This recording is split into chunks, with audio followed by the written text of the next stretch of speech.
आज तक इस देश में अनेकों प्रधानमंत्री हुए, लेकिन किसी ने वो नहीं किया जो प्रधानमंत्री नरेंद्र मोदी ने कर दिखाया है। ये वीडियो देखिए।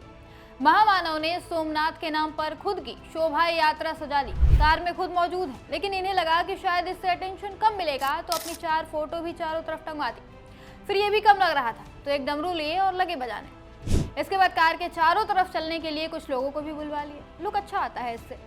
अब प्रधानमंत्री हैं तो भौकाल तो मचाएंगे ही। मूर्ख तो जनता है जो ऐसे नेताओं को वोट देकर इन्हें ऊंचे पदों पर बिठाती है, ताकि ये लोग उसी जनता के पैसों को तमाशों में फूके।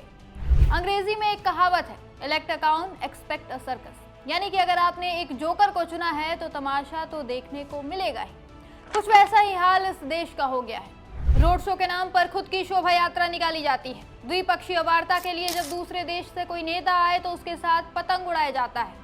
खुद का भौकाल सेट करना हो तो अमेरिका में कॉल करके sir may I see you please कहा जाता है। ट्रंप के सामने गिड़गिड़ाया जाता है। ऐसे ही तो देश चलता है। देश की अर्थव्यवस्था डूबती जा रही है, बेरोजगारी चरम पर है, भुखमरी कम होने का नाम नहीं ले रही, महंगाई से आम आदमी की कमर टूट चुकी है। जनता कहीं साफ हवा न मिलने के कारण मर रही है तो कहीं साफ पानी न मिलने के कारण। रुपया दिन पर दिन कमजोर होता जा रहा है और हमारे प्रधानमंत्री क्या कर रहे हैं? तमाशे। इनसे एक बार भी बेरोजगारी महंगाई पर नहीं बोला जाता है। इंदौर में 20 लोग गंदा पानी पीकर मर गए, जबकि वहां इनकी ही डबल इंजन सरकार थी। ये उस पर एक शब्द नहीं बोल पाए। वहां जाकर अपनी गलती के लिए लोगों से माफी मांगना तो दूर की बात है, इनके पास उस सब के लिए समय नहीं था। लेकिन आज गाड़ी में फूल सजाकर डमरू बजाकर तमाशा दिखाने का भरपूर समय है। इन्हीं तमाशों के चक्कर में इन्होंने विदेश नीति का कचड़ा कर दिया है। ट्रंप टैरिफ पर टैरिफ लगा रहे हैं, 50% के बाद सीधे 500% लगाने की तैयारी कर रहे हैं, लेकिन प्रधानमंत्री से कुछ नहीं हो पा रहा।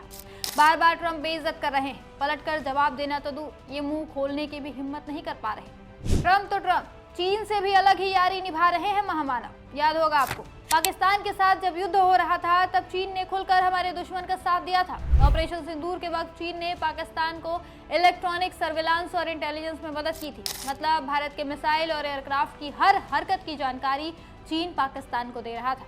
इतना ही नहीं, चीन ने पाकिस्तान को कई मिसाइलें भी दी थी जिन्हें भारत के खिलाफ इस्तेमाल किया गया। यानी चीन ने इस युद्ध को अपने हथियारों का टेस्टिंग ग्राउंड बना लिया था। चीन ने हमारे उस दुश्मन की मदद की जिसकी वजह से हमारे नागरिक मारे गए, हमारे कितने सैनिक शहीद हुए। पर अब मोदी जी उसी चीन से यारी निभाने की प्लानिंग कर रहे हैं। आपको याद होगा, 5 साल पहले गलवान घाटी में चीन से झड़प में हमारे 20 जवानों ने शहादत दी थी। उस वक्त पीएम मोदी ने कोई घुसा नहीं है कहकर चीन को क्लीन चिट दे दी। लेकिन जब देश के अंदर इसका भारी विरोध हुआ तो मजबूरी में मोदी जी ने चीन की कंपनियों को सरकारी कॉन्ट्रैक्ट लेने पर बैन लगा दिया। लेकिन अब मोदी सरकार उसी चीन की कंपनियों को सरकारी कॉन्ट्रैक्ट देने का प्लान बना रही है। अब इन कंपनियों पर लगा बैन भी हटा दिया जाएगा। मतलब खुलेआम हमारे सैनिकों की शहादत का मजाक बनाया जा रहा है। यही होता है जब जनता धर्म के नाम पर वोट देती है, कुछ पैसों के बदले अपना वोट बेच देती है। जब सामने वाले को पता होता है कि वो काम करे ना करे वोट तो मिल ही जाएगा, तब ऐसे ही देश का तमाशा बनता है।